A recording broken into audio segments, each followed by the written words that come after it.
SBR Forum's Punters is brought to you by Bookmaker. I'm Peter Loshak, and we're talking right now with Jeff Grant, sports betting writer for the Bleacher Report.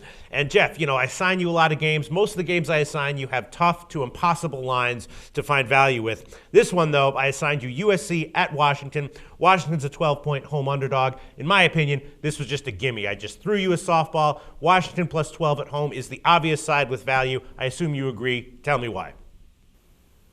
I'm imagining that you're thinking that's the right side because of this factor and this factor alone, and everybody is going to think about this factor as well.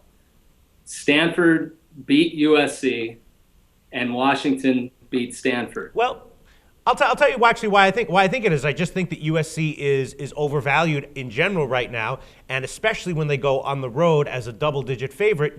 They went in as a big favorite to Stanford. Stanford won outright, and then they went in as a big favorite to Utah. And yeah, they almost got the cover there, but Utah was also up 14-7 at one point. I just see USC as in general an overvalued team right now, and going on the road as a double-digit favorite against a capable opponent is exactly the kind of situation where you'd want to bet against them.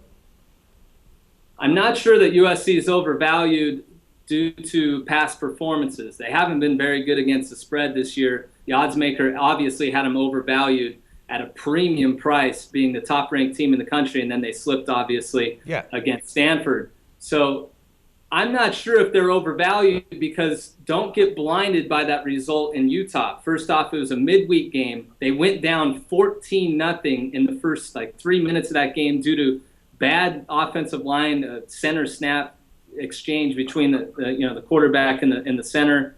If they get that cleaned up, they would have won that game going away, and they would have covered the spread if not for a penalty. Utah got a fourth down conversion off a penalty and backdoor covered people that laid the points of the Trojans. Sure. I don't necessarily like the side here. These two coaches know each other extremely well.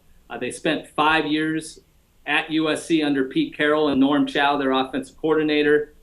So they know what they're going to try to do offensively. There's not going to really be any secrets here. I do think that both sides are going to want to run the football, especially USC. This is their third game out of 4 on the road, and Washington has played really good defense at CenturyLink Field, which isn't their normal field. They're playing where the Seattle Seahawks played as their stadium gets renovated.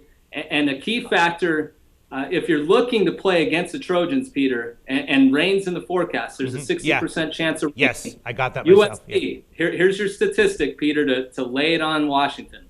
USC is 21, 22-2 straight up. That's straight up. When there's rain in a game, over a consistent part of a game. I read that off of USC's game notes this week. That's not against the spread. That's straight up. These guys don't normally – there's been no rain here in Southern California that I can tell you. The last 4 months I'm living in it right now.